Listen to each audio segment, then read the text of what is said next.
month later, when Schuschnigg announced a plebiscite on Austrian independence, Hitler and Defendant Goering demanded the plebiscite be cancelled. Another ultimatum demanded Schuschnigg resign within 3 hours. Fearing invasion, Schuschnigg resigned, and finally Defendant Seyss-Inquart was appointed the new Chancellor of Austria. That same day, Goering in Berlin called Kepler of the German embassy in Vienna. The conversation was transcribed. Kepler spoke first. Well, we represent the government now. Yes, that's it. You are the government. Listen carefully. The following telegram should be sent here from Seyss-Inquart. Take the notes. The provisional Austrian government sends to the German government the urgent request to support it in its task to help prevent bloodshed. For this purpose, it asks the German government to send German troops as soon as possible. Well, SA and SS are marching through the streets. Everything has collapsed with the professional groups. Seyss-Inquart is the only one who still has power in Austria. Yes. Then our troops will cross the border today.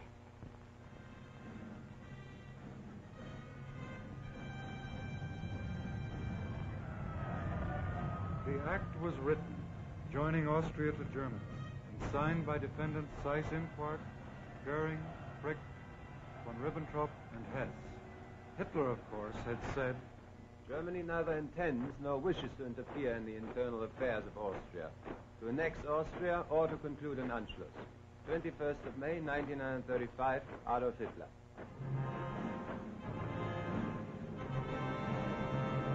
The curtain fell on Act 1, but already the Nazi conspirators prepared for Act 2, with this 1938 memorandum from Hitler to his high command. It is my unalterable decision to smash Czechoslovakia by military action in the near future. It is the job of the political leaders to bring about the politically and militarily suitable moment.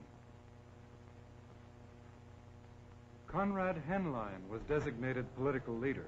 The plan was labeled Operation Green, and Defendant Jodl issued another memorandum reading, Operation Green will be set in motion by means of an incident in Czechoslovakia, which will give Germany provocation for military intervention. The fixing of the exact time for this incident is of the utmost importance.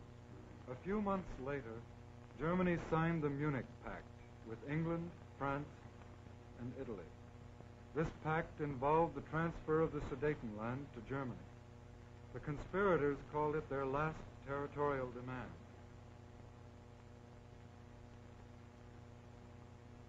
But before the ink was dry, they were making other plans.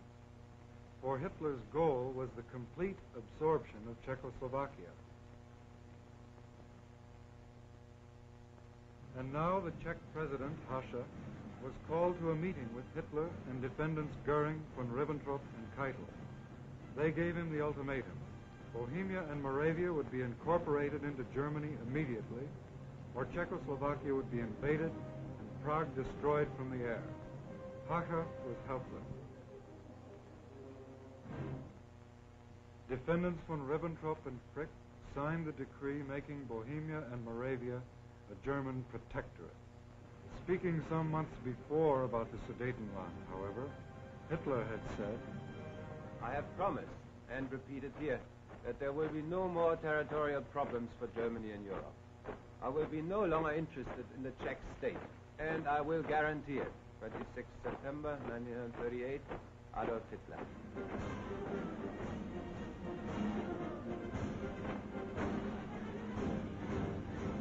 Now, according to more of his adjutant's notes, Hitler reviewed the Nazi plan of violence and treachery from 1934 to 39.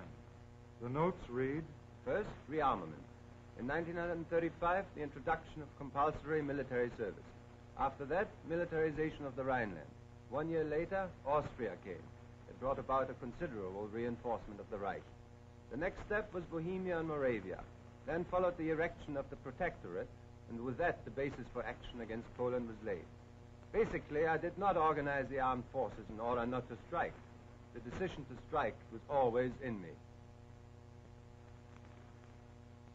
In the name of the United Kingdom of Great Britain and Northern Ireland, Sir Hartley Shawcross, presents Count 2, Crimes Against Peace, charging that all the defendants participated in the planning and waging of wars of aggression, wars in violation of international treaties, agreements, and assurances. The first step was the Rhineland, and the next step was Austria. The Rhineland is occupied, Austria and Czechoslovakia are seized by Germany, and now the Nazi conspirators turn to the next problem, the conquest of Poland. Again, an adjutant, Lieutenant Colonel Schmundt, transcribed Hitler's words. The solution of the problem demands courage. It is impossible without invasion of foreign states or attacks on foreign property. There's therefore no question of sparing Poland, and we are left with the decision to attack Poland at the first suitable opportunity. We cannot expect a repetition of the Czech affair. There will be war. Meanwhile, according to their well-established practice, the conspirators stirred up the Danzig issue to furnish frontier incidents which could justify an attack on Poland. Then, on 23 August, the Nazis signed their non-aggression pact with Russia. Then Hitler told his high command, Now Poland is in the position in which I want her. I'm only afraid that at the last moment some Schweinehund will make a proposal for mediation. Appeals were made, twice by the Pope and by President Roosevelt.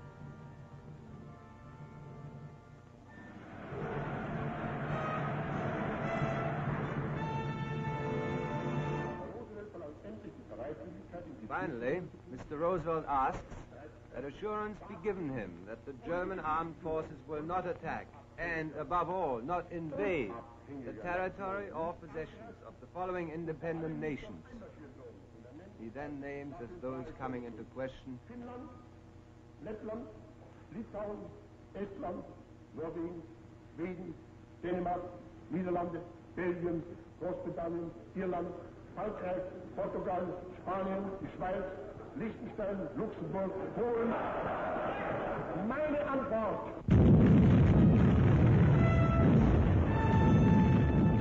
On 1 September 1939, the Nazis sent the Wehrmacht smashing into Poland and into a new world war. For France and England, faithful to their mutual assistance pact with Poland, immediately declared war on Germany.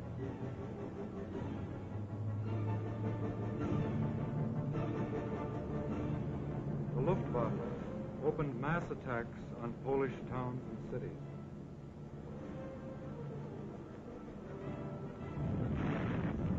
And Hitler, according to Schmundt's notes, said, destruction of Poland in the foreground.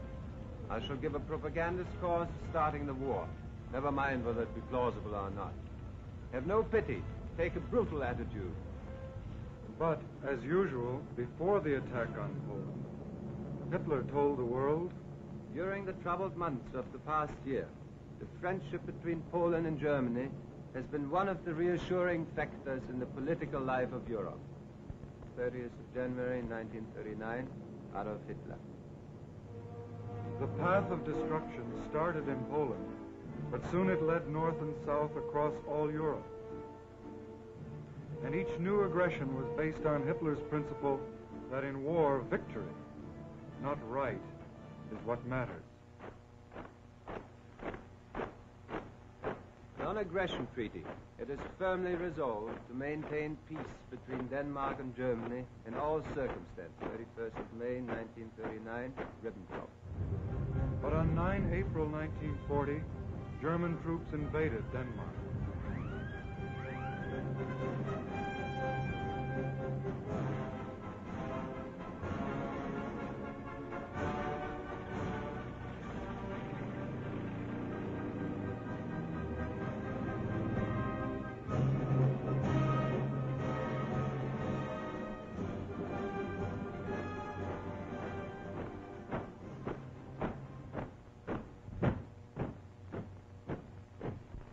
The Reich government is determined, in view of the friendly relations which exist between Norway and Germany, under no circumstances to prejudice the inviolability and integrity of the Norwegian state. 2nd of September 1939, Deutsches Reich. But on 9 April 1940, German troops invaded Norway.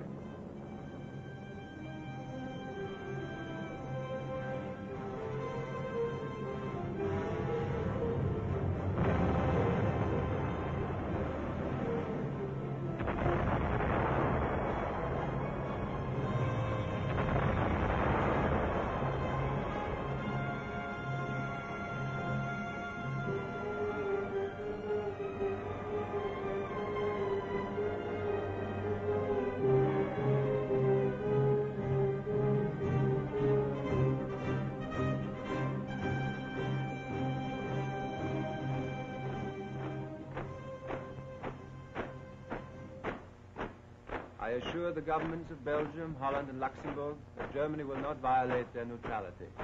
6th of October, 1939, Adolf Hitler. But on May 10th, 1940, German troops invaded Belgium, Holland, and Luxembourg.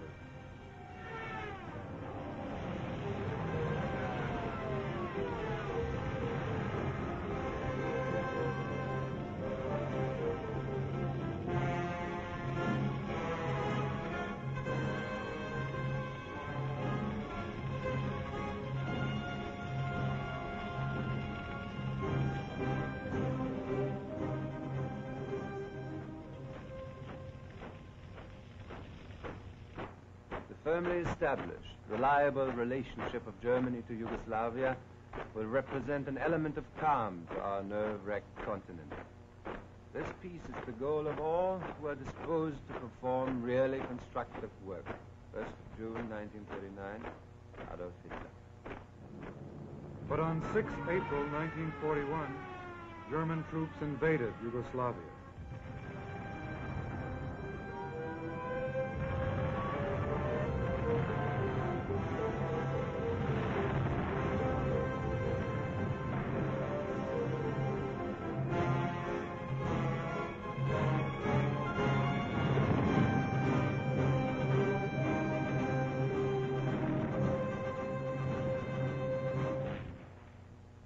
These criminal methods of the Nazi conspirators brought them early success, and by 1941, they had most of Europe under their heels. Now an evil ambition for power and more power drove them on. But two of the world's mightiest nations, the United States and Soviet Russia, remained to block the Nazi drive for world supremacy. They had to be dealt with firmly, immediately. And now Germany asked for cooperation from her full partner in aggression to the east and from her junior partner to the south. In Berlin, they drew up the Axis Pact, the blueprint of the new order, and parceled out the continents of the world for Axis domination.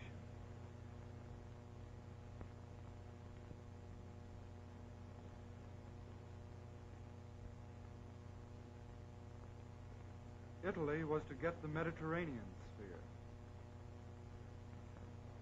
Japan was to get the Orient,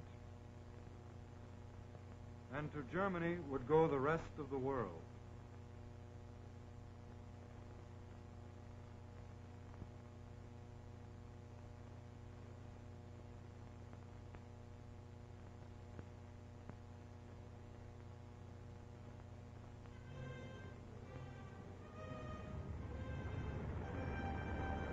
In June 1941, in violation of their non-aggression pact, the Nazis sent the Wehrmacht deep into Soviet territory, according to military plans long made. As usual, there was no declaration of war. Hitler had said, "Today Germany, tomorrow the world," and this was tomorrow.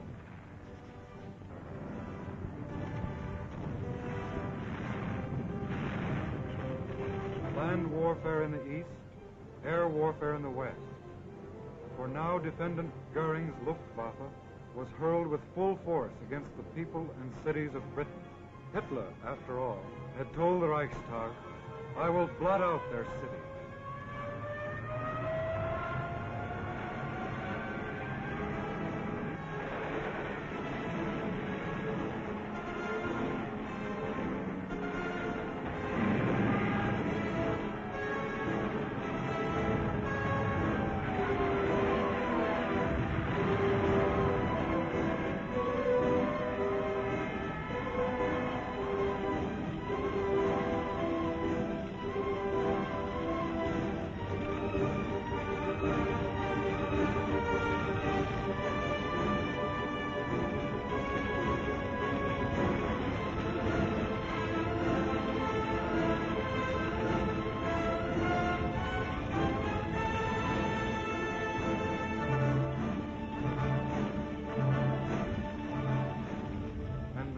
7 December 1941, the Japanese, keeping their end of an infamous bargain, struck at the United States, also without declaration of war.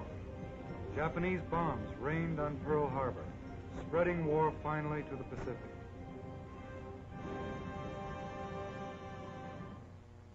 The new order was on the march. World War II flamed around the globe. In the name of the Union of Soviet Socialist Republics, General Rudenko presents counts 3 and 4, charging that all the defendants committed war crimes in Germany and in all those countries occupied by Germany.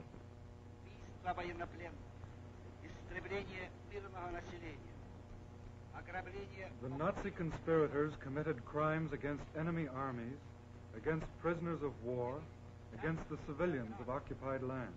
They believed in the barbaric doctrine of total war and considered themselves freed from the restraints of international law or the established customs of war. Their ruthless policies were ordered in directives like this one from General Reinecke of the Wehrmacht High Command. The Bolshevist soldier has lost all claim to treatment as an honorable opponent. Active or passive resistance must be broken immediately by force of arms. Prisoners of war attempting to escape are to be fired on without previous challenge. No warning shot must be fired.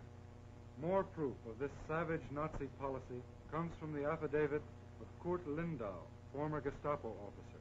There existed in the prisoner of war camps on the Eastern Front small screening teams headed by lower-ranking members of the Gestapo. It was the duty of these teams to segregate the prisoners of war who were candidates for execution according to the orders that had been given and to report them to the office of the Gestapo.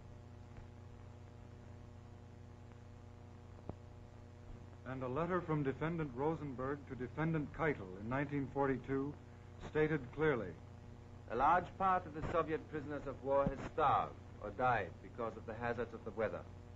In many cases, prisoners of war could no longer keep up on the march because of hunger and exhaustion. In numerous camps, no shelter for the prisoners was provided at all. Even tools were not made available to dig holes or caves. Yet, when some objected that this treatment violated the Geneva Convention, Defendant Keitel answered with this memorandum. We are concerned with the destruction of an ideology. Therefore, I approve and back the measures. Appointed the new Chancellor of Austria. That same day, Goering in Berlin called Kepler of the German embassy in Vienna. The conversation was transcribed. Kepler spoke first. Well, we represent the government now. Yes, that's it. You are the government. Listen carefully. The following telegram should Austria. Yes. Then our troops will cross the border today.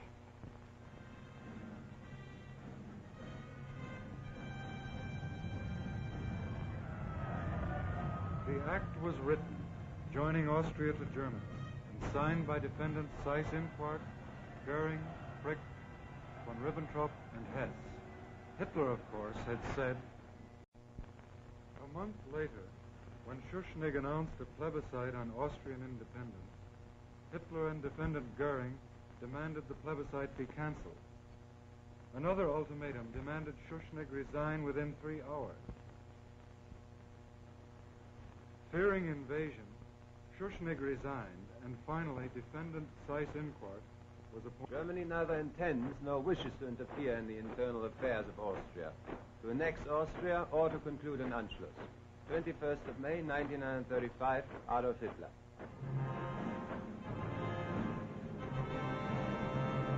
The curtain fell on Act 1, but already the Nazi conspirators prepared for Act 2, with this 1938 member. Sent here from Seyss-Inquart.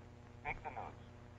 The provisional Austrian government sends to the German government the urgent request to support it in its task to help prevent bloodshed. For this purpose, it asks the German government to send German troops as soon as possible. Well, SA and SS are marching through the streets.